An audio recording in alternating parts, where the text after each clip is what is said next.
در بر میگیرد. طبق معلومات‌های باستانشناسی، سرآغاز دولتداری نیاگانمان و زمان پیدایش سلاله‌های آریایی، پیشدادیان و کیانیان بزرگ نسبت داده می‌شود. از روی معلومات‌های اوستا و هرودوت، دولت‌های قدیمترین در آسیای میانه اینها محسوب می‌یابند: ایریانم ویجا یا اریانم ویجا، فراهنای آریانا دخیوس استی. اولین دولت‌های در منطقه آسیای میانه پیدا شده پارت، باختری قدیم، خوارزم بزرگ، مرغیان، سوخت حساب می‌یابند. در این دولت‌ها خلقیت‌های مقیم زیرین اقامت داشتند: سوخت‌ها، باختری‌ها، فرغانیان، مرغیان، پارت‌ها و خوارزمی‌ها، اجدادان آریایی‌ها. یک جایه با این خلقیت‌های مقیمی، این چنین خلقیت‌های بادیه‌نشینی مسگت‌ها، سکایی‌ها و سکایی‌های هومورگه آن سوی سوخت نیز زندگی می‌کردند. شاهیگری باختر و خوارزمی بزرگ.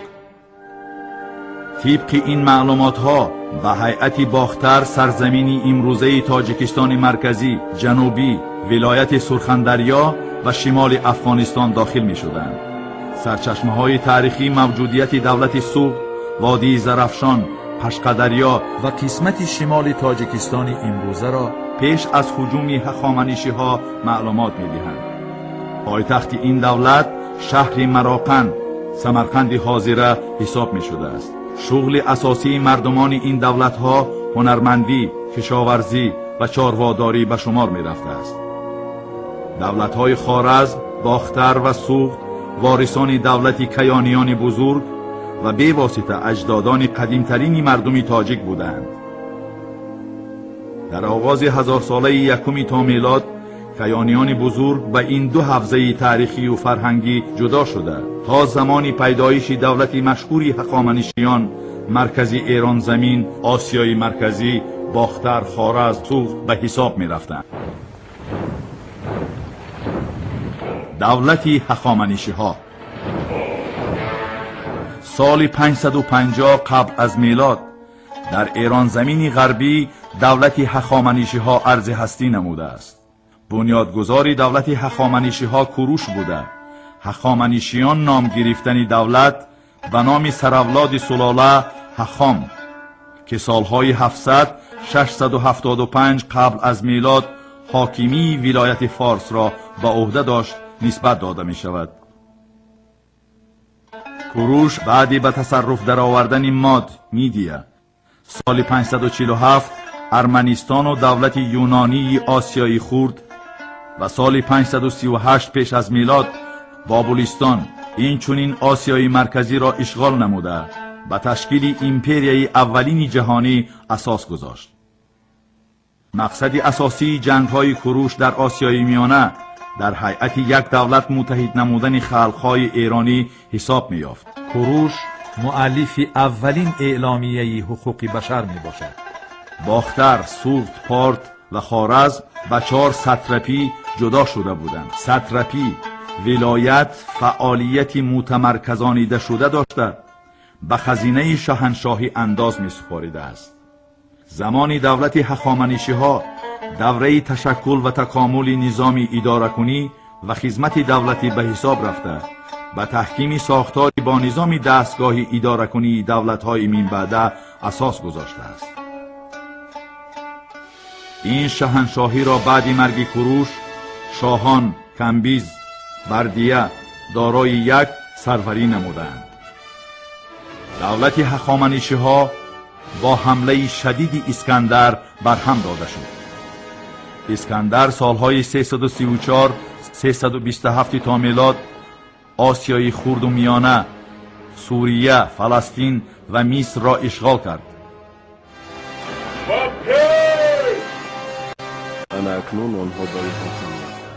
در مبارزه های ضد استیلاگران یونان و مقدونی ها سهم قهرمان خلق تاجیک سپیتامین که توانست با دلیری و شجاعت به اشغالگران ضربه های مرگاور زند به نهایت کلان است.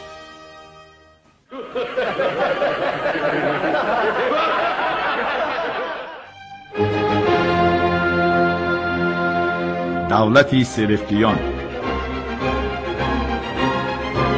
این دولت سال 312 تا میلاد به وجود آمده است. بعد مرگ اسکندر مقدونی 13 ایون سال 323 برای به دست آوردن حاکمیت در بین سرلشکرانش مبارزه شدید صورت می‌گیرد.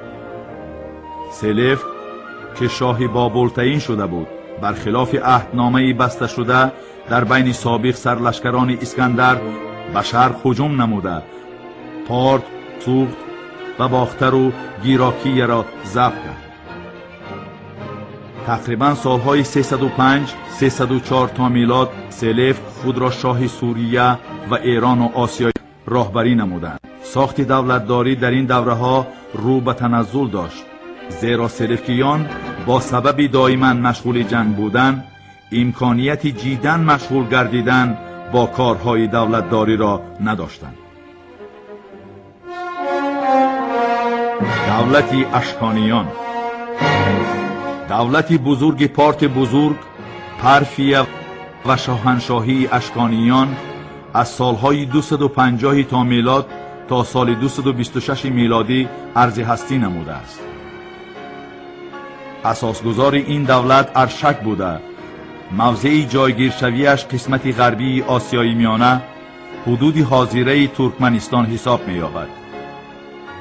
به عقیده بعضی محققان ارشک اصلاً باختری از قبیله پردهای آریایی آسیای میانه بوده است. تغییرات وارد نموده اشکانیان در همه سمت‌های دولتداری مشاهده می‌گردد، از جمله در نظام اداره‌کنی در نزد شاه عمل نمودن شورای عالی مقام عبارت از دو مقام عالی، شورای اشراف و شورای کاهنان، نویگری و اصلاحات در اداره‌کنی دولتی آن وقت حساب می‌شود.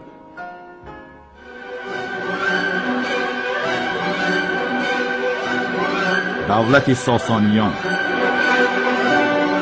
بعد زوال یک بابکان ساسانی سالهای 224 242 تشکیل کرده شد.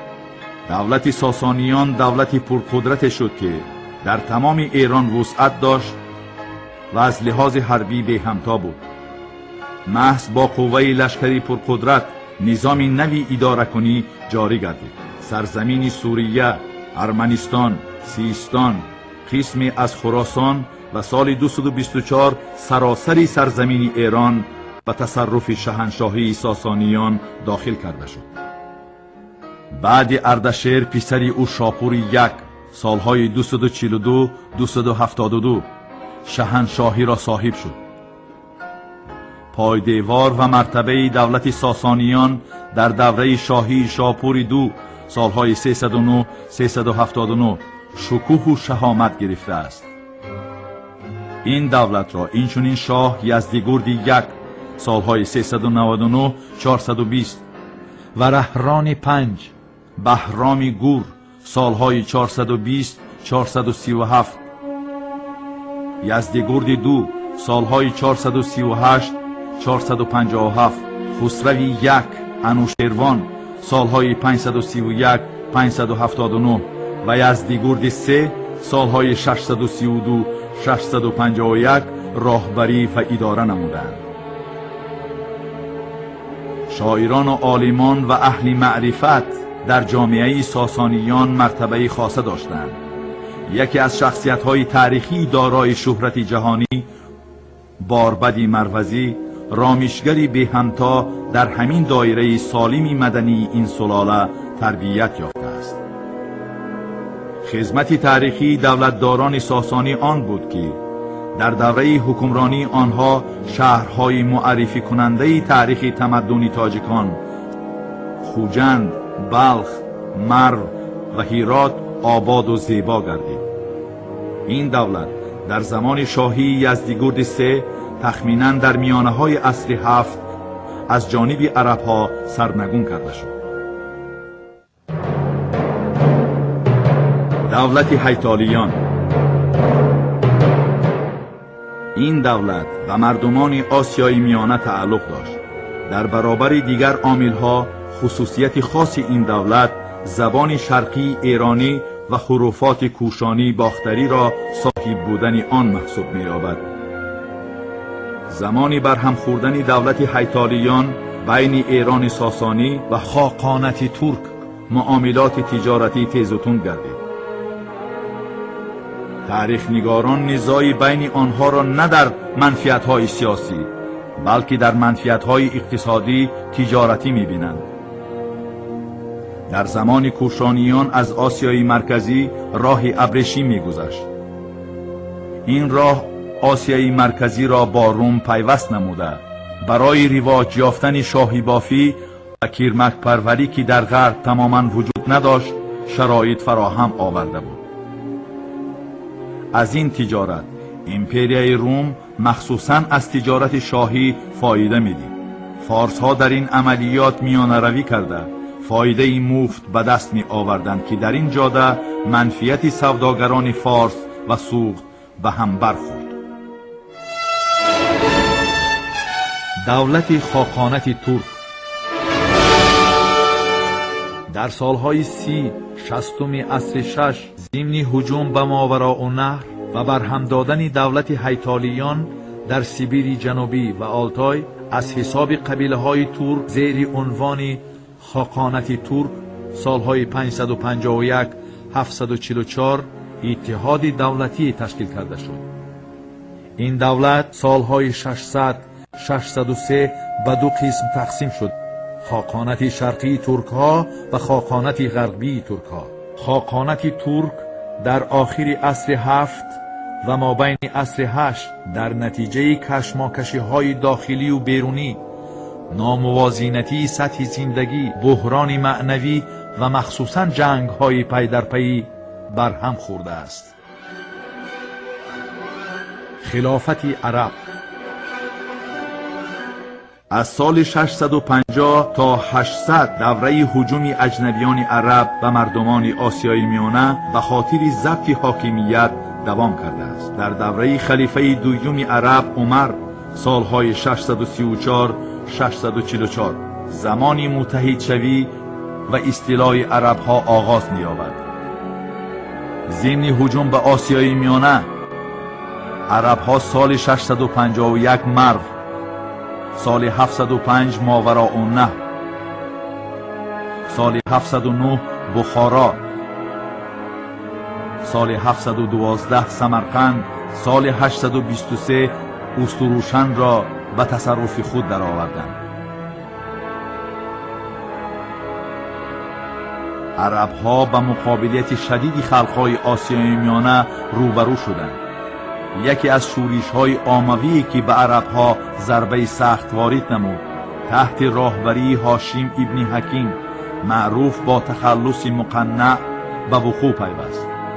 پیروان مقنع با لباس سفید عمل می کردند. از این لحاظ آنها را جامه سفیدان یا خود سفید جامگان می نامیدند. هجوم های استیلاگرانه خلافت عرب بعدی در گذشت محمد پیغمبر سال 632 آغاز گردیده است. خلیفه های عرب اصلاً منصب اداره کنی دولتی را صاحب شده، همزمان راهبری عالی دین به شمار می رفتند. دولت طاهریان بعد راندن قوم‌های عرب از سرزمین آسیای میانه سالهای 821-873 دولت طاهریان تشکیل یافته است. اساسگزارش طاهر ابن حسین می باشد. او جسورانه بر ضد خلافت عرب برآمد. این روز اعتباراً ما از خلافات عرب دست میکشیم. کی ملتی صاحب معرفت و با فرهنگ کارگران غلامی باید کشد. ما تاجیکان بهر آزادی تلاش میکنیم و مبارزه میبریم. سال 822 بعد فوت او پسرش طاهر تلخه به سر حاکمیت آمد. بعد وفات تلخه برادر او عبدالله ابن طاهر سال 828 راهبری دولت را صاحب شده است. محض در زمان حکمرانی او خراسان و ماوراءالنهر به دولتی مستقل تبدیل یافتند. پایتخت طاهریان شهر نیشاپور بود. یکی از مسئله های جالبی زمان طاهریان نظام آبیاری و تشکیل نهر و شبکه های نوی آبیاری حساب می یابد. دولت صفاریان. دولت صفاریان سالهای 873 903 عرض هستی نموده است. اساسگزار دولت صفاریان پهلوانی اصیل تاجیک یعقوب ابن لیث بود. یعقوب در جوانی هنگام اقامت در شهر زرنج شاگرد صفار میزگر بوده است و از اینجا سلاله او را با عنوان صفاریان معرفی نمودند. در محاربه ها با دسته خود به دسته های غازیان سیجیستان همراه شده والی کابل، سیند، مکران را تابع و سال 867 هرات و هوشنگ، سال 869 کرمینه و فارس را ضبط نمود. سال 873 قشون محمد ابن طاهر را شکست داده مرکز دولت طاهریان نیشاپور را ضبط نمود. دولت صفاریان تا ابتدای عصر 10 سلطنت داشت. سامانیان اولین دولت متمرکز ملی تاجیکان.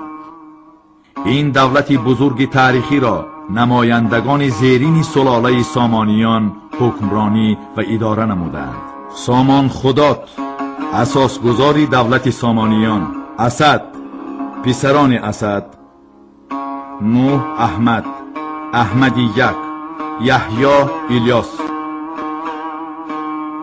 با نظرداشتی متحد شوی قوم و قبیله های تاجیک زبان، موقعی مستحکم پیدا نمودن زبان تاجیکی در ماوراءالنهر و خراسان، موجود بودن عنعنه های بای اجتماعی، اتنیکی، فرهنگی و این چنین صاحب مختاریت شدن ولایت های شرقی خلافت عرب ماوراءالنهر و خراسان، زمینه و امکانیتی برپا کردن دولت مستقل تاجیکان به وجود آمد. بعد تشکیل دولت سامانیان تحت رهنمایی آنها با مهنت صادقانه خلق تاجیک، شهر و دیهه های خراب گردیده برقرار کرده شدند. زبان یگانه تاجیکی مقام دولتی گرفته در رشد و فرهنگ و معنویت قوم های تاجیک نقش مهم بازید. یکی از نمایندگان عالی مقام این خاندان اسماعیل سامانی بود که از روی نقشه تشکیل و عملی نمودن دولت را در شکل وزارتها و میان گذاشت. محض با ابتکار او در این دوره دولت ملی متمرکز تاجیکان تشکیل شد و زبان تاجیکی مقام دولتی را کسب کرد. خدمت اسماعیل سامانی در تشکیل و پایه‌گذاری دولت تاجیکان به نهایت بزرگ است. ابوبکر نرشخی در یادداشت‌های خود در زمان حکمرانی نصر دو 914-943 با نامگذاری از 10 بینای مخصوص برای فعالیت این دیوانها ساخته شده یادآوری می نماید. دولت سامانیان در شکل دیوانها، وزارتها اداره می شد. وزیر حاضر حکومت یا خواجه بزرگ دیوان اساسی بود. وزیر یا خواجه بزرگ بعد از امیر در دولتداری شخص دوم حساب یافته، تنها به امیر اطاعت میکرد. دیوان وزیر و دیگر دیوانها راهبری می نمود و همه این مؤسسه های مأموری، سیاسی و خواجگی را نظارت می نمود. دیوانهای دیگر دیوان مستوفی، دیوان امیدالملک، دیوان صاحب اشرات، دیوان صاحب البرید، دیوان محتسب، دیوان مشرف، دیوان قاضی، دیوان ازیا یا ملک های دولتی و دیوان وقف نامگذاری می شدند. در این دوره اداره کنی دولت به عهده منصبداران و خدمتگاران دربار و دیوانها واگذار گردیده بود.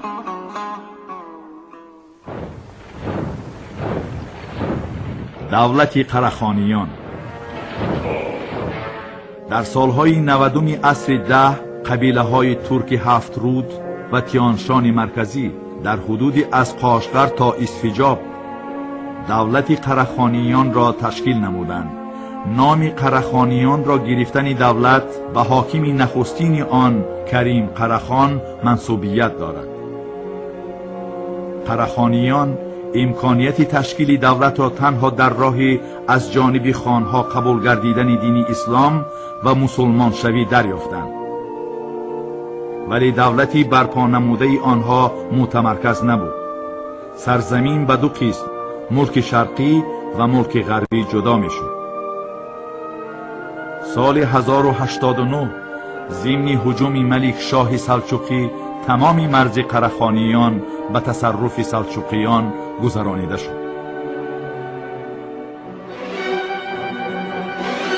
دولت غزنویان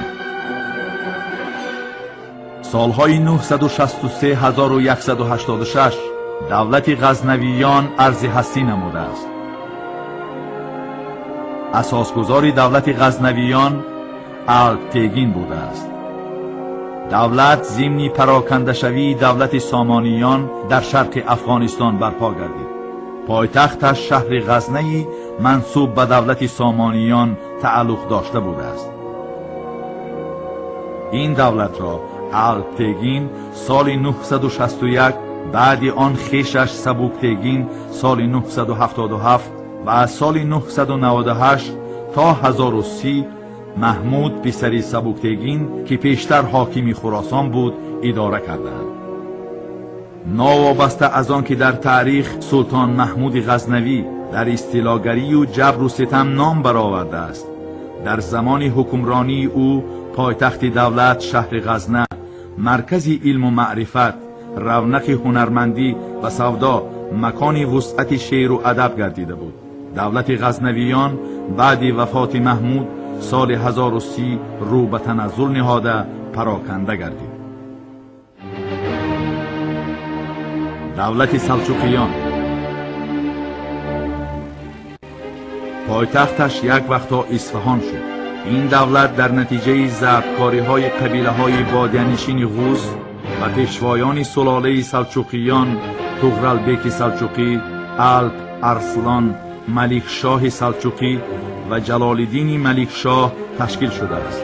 مرز دولت سلجوقیان در غرب تا بحرهای میان زمین و مرمر، در شرق تا قاشقر، در شمال تا بحر ارل و در جنوب تا خلیج فارس و بیابان سوریه طول کشیده بود.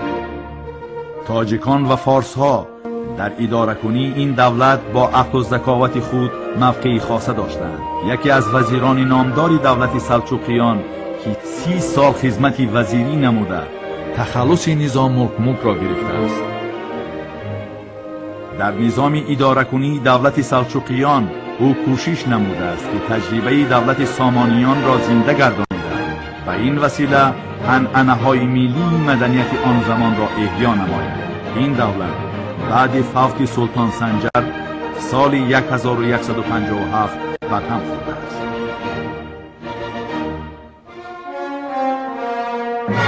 دولت غوریان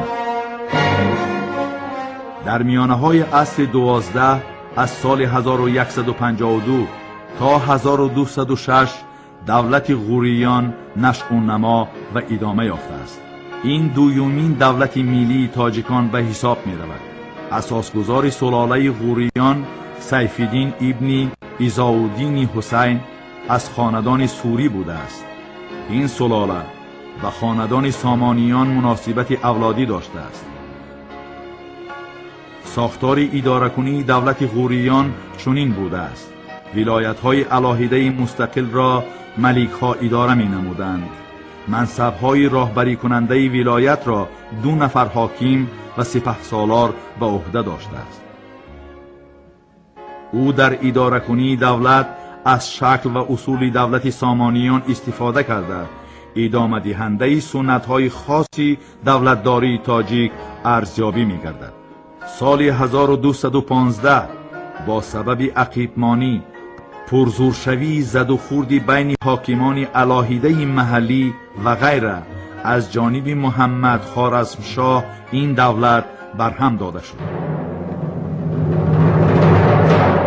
دولت خوارزمشاهیان از سال 1172 تا سال 1200 دولت خوارزمشاهیان با راهبری خوارزمشاه تکش، تشکیل و نشأ و نما یافتند. سال 1215 به ایمپریای خوارزم شاهیان تبدیل کرده شده است. در ابتدای عصر 13 در مرز مغولستان امروزه دولت فیودالی مغول تشکیل می‌یابد. اساسگزار این دولت که از سال 1155 تا 1227 عمل نموده است، چینگیزخان بوده است.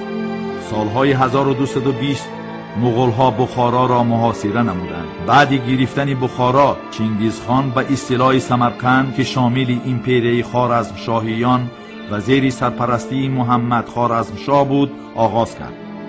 شهر پوره طلب و تاراج گردیده زیاده از 30,000 نفر هنرمندان، کاسبان و دیگر طبقه های اهالی کشته و اسیر گرفته شدند.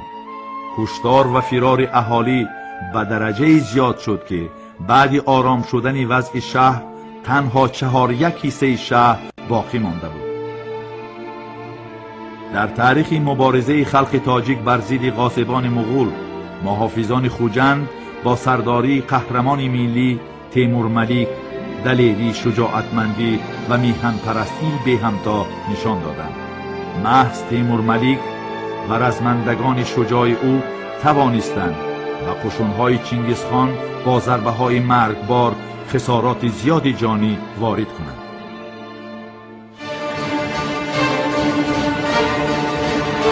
دولت تیموریان بعد شورش محمود تارابی، نهضت سربداران در سمرقند سالهای 1365 1366 و نهضت سربداران در کرمینه سال 1373، دولت تیموریان در سالهای 1370 1375 با دستگیری قوم و قبیله های ترک و مغول تبار تأسیس داده شده است. در عصرهای 12-14 در خراسان و ماوراءالنهر دولت‌های میلی سربداران خراسان و کوردهای هرات عرض هستی کردند.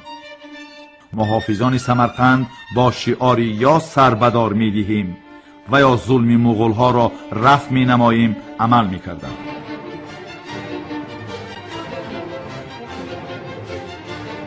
تیمور لنگ توانست که خوارزم، ایران، افغانستان، عراق، ماوراءالنهر، قفقاز جنوبی و غیر را ضبط نموده ایمپریای بزرگی تشکیل نماید.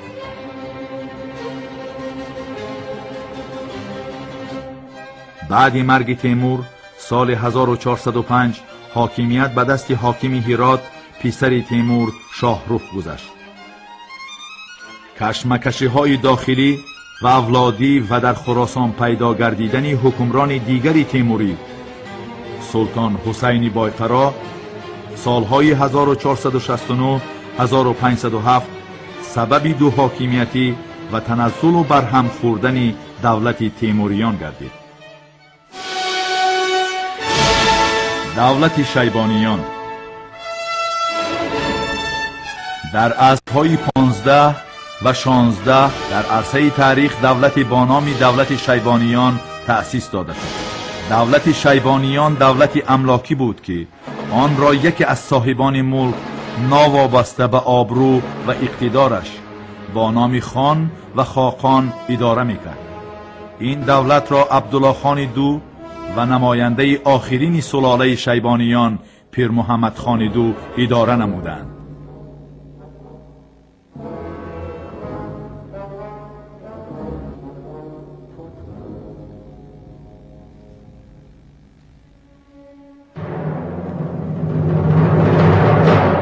دولت اشترخانیان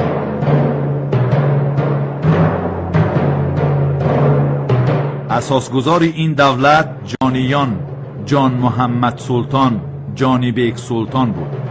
منصب راهبری این دولت خان نام داشت. در این دوره بعضی آبادکاری های دولتداری از جمله کارهای آبیاری به انجام رسانیده شد. این دولت خانی در دوره سلطنت کوتاه مدتی پی در همی برادران عبیدالله خان 1702 1711 و عبدالفیض خان 1711 1747 به قسم‌های خرد تقسیم شد. دولتداری خلقهای آسیای میانه تا انقلاب اکتبر. از میانه‌های عصر 18 تا آخرهای عصر 19 دولتداری خلقهای آسیای میانه، امارت بخارا، خانه‌های قوقند و خیوه به تهدید و هجوم‌های بیرونی دچار آمده است. در این دوره‌ها در آسیای میانه دولت یگانه تاجیکان وجود نداشت. جنگ‌های داخلی، پراکندگی و هجوم شاه ایران نادرشاه افشار خلقهای آسیای میانه را به خرابی اقتصادی دچار کرد. بی سر و سامانی در اداره کنی سر زد. از این وضعیت مناسب استفاده نموده یکی از لشکرکشان نادرشاه احمد خان به قندهار رفت و با مطیع نمودن سرداران قبیله های افغان خود را شاه افغانستان اعلان کرد. در عصر 19 قسمت زیادی زمین های تاجیکان و ترکمن ها که در ساحل چپ دریای امو واقع بودند به هیئت دولت افغانستان داخل کرده شد. محمد رحیم از سلسله خاندان منقیتیه عبدالفیض را به قتل رسانیده در این سالها از سبب زود عوض شدن سلاله ها و سوسشوی حاکمیت مرکزی هر یک حاکم ملک بخارا کوششی به دست آوردن مستقلیت را می نمود. معلوماتنامه تاریخی امارت بخارا را در این سالها سلاله های زیرین اداره کردند. سالهای 1785 1800 امیر شاه مراد، سالهای 1800 1826 پسر شاه مراد امیر حیدر، سالهای 1826 1860 پسر حیدر امیر نصرالله، سالهای 1860 1885 پسر نصرالله امیر مظفر. در این مرحله خلق تاجیک بسیار بی‌عدالتی و خونریزی ها را از سر گذرانید. پس از مرگ امیر نصرالله پسر یگانه او مظفر از سال 1860 تا 1885 در بخارا امیری کرد. در اول امیر مظفر به شورش های ضد لشکری روس دست زد ولی بعد مقاومت های شدید شکست خورد و شهر سمرقند را از دست داد.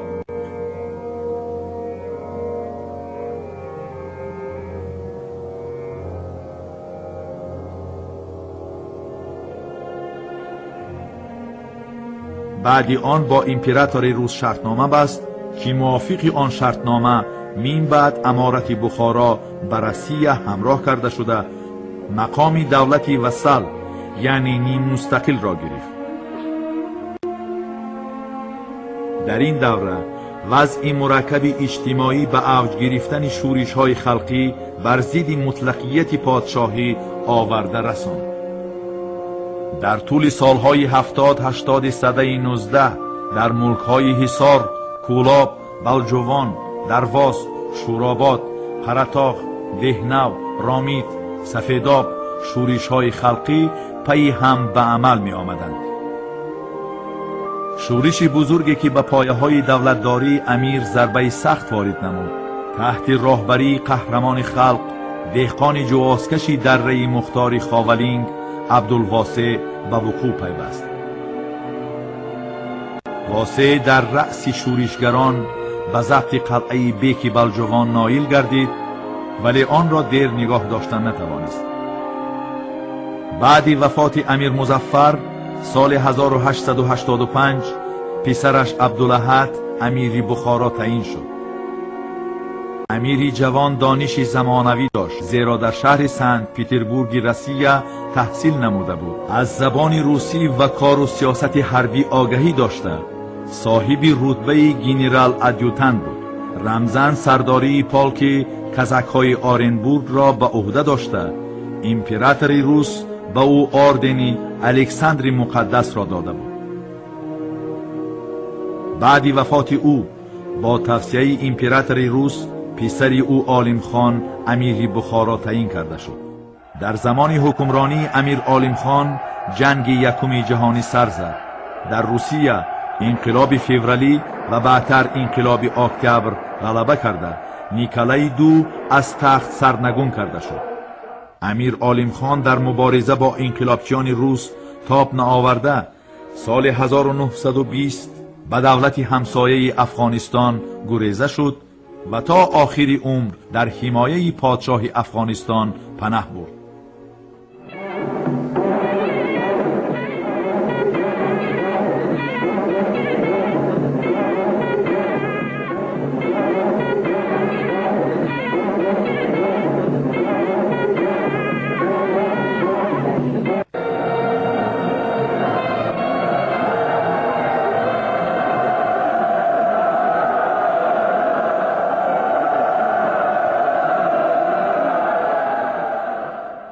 رفیقان،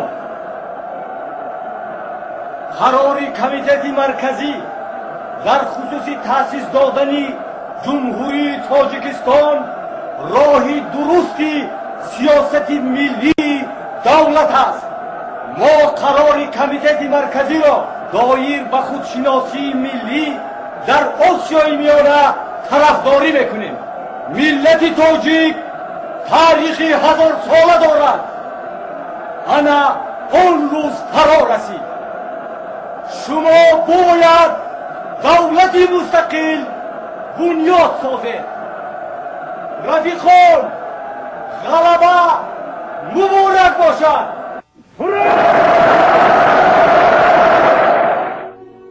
12 ایون سال 1924 کمیته مرکزی رکپب درباره تقسیمات ملی جماهیر آسیای میانه قرار قبول نمود. در زمینه این قرار جلسه زیرکمیسی بیوروی آسیای میانگی کمیته مرکزی از تاجیکان چنار اماموف با رئیسی عبدالله رحیم بایف برگزار گردیده چنین قرار قبول نمود. نهاد که ملت خود را که تاریخی 1000 ساله دارد میده ملت بودیم. تأسیس یافتن یک ولایت کلان با نام تاجیکستان، این هم موفقیت است. کمیته موقتی مرکزی اجرایی بخارای شرقی 7 ایون سال 1924 با سرداری نصرت الله مخصوم به فعالیت شروع نمود. معاونش خواجه رحمت الله، کاتب میرزا سعدالله رجبوف و اعضایان عبدالعزیز، قرشی آقسقال، تلپیگا و دیگران تعیین شدند. آنها اولین نمایندگانی با صلاحیت حاکمیت دولتی برای پیشبرد کارهای سیاسی و دولتداری حساب می‌یابند. 16 اوگوست سال 1924 به هیئت کمیسیه مرکزی تقسیمات ملی و مرزی آسیای میانه از تاجیکان چنار اماموف، عبدالله حاجی بایف و محیدین سید جانوف داخل کرده شدند. در خود همان روز جلسه یکم کمیسیه حدودی آید به تقسیمات ملی و حدودی جمهوری های نوتشکیل دایر گردید. بعد تلاش های پیگیرانه فرزندان ملت تاجیک در این سمت، یعنی تشکیل جمهوری علاهیده معرفی کننده موجودیت ملت، از 4 تا 11 اکتبر سال 1924 ضمن مذاکرات چندین کرته با تشکیلات های متصدی به تشکیل جمهوری مختار تاجیکستان رازیگی داده شد. در نتیجه تقسیمات ملی و مرزی آسیای میانه، تاجیکستان 14 اکتبر سال 1924 همچون جمهوری مختار تأسیس یافت.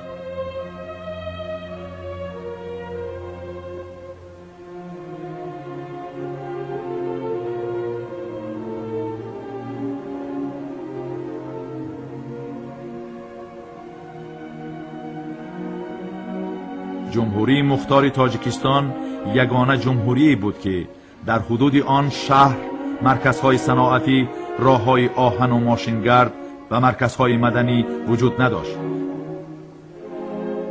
ضمن این تقسیمات بی‌عدالتانه و نابرابر، مرکزهای تاریخی و مدنی از حدود جمهوری بیرون ماندند. جمهوری مختار شوروی سوسیالیستی تاجیکستان را حکومت موقتی کمیته انقلابی اداره میکرد.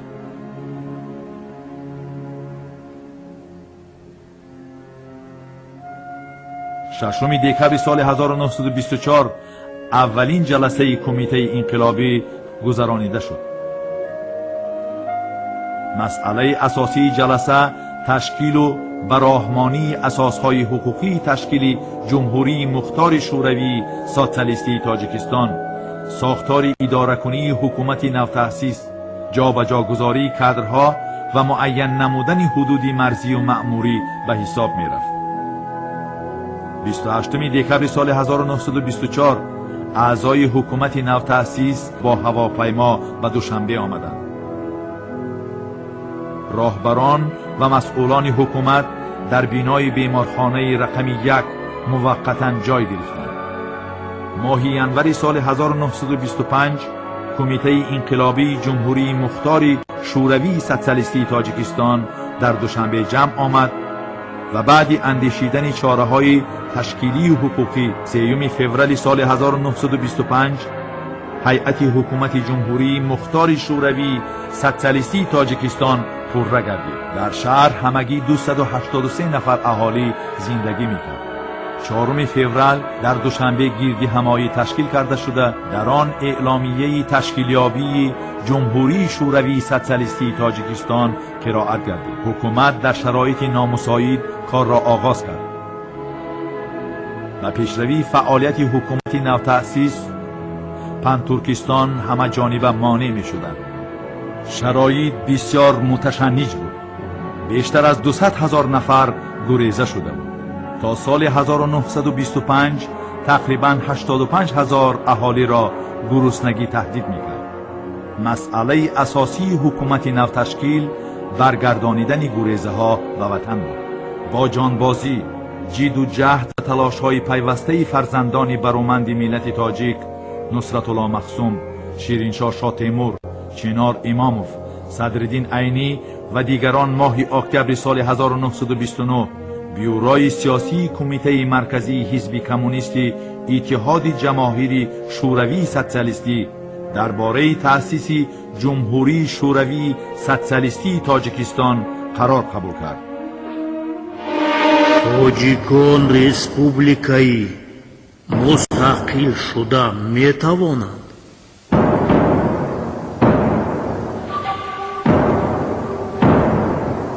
میتوانند. باوری دارم.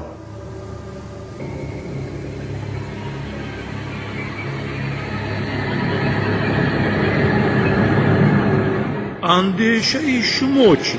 آنها کهن ملتند.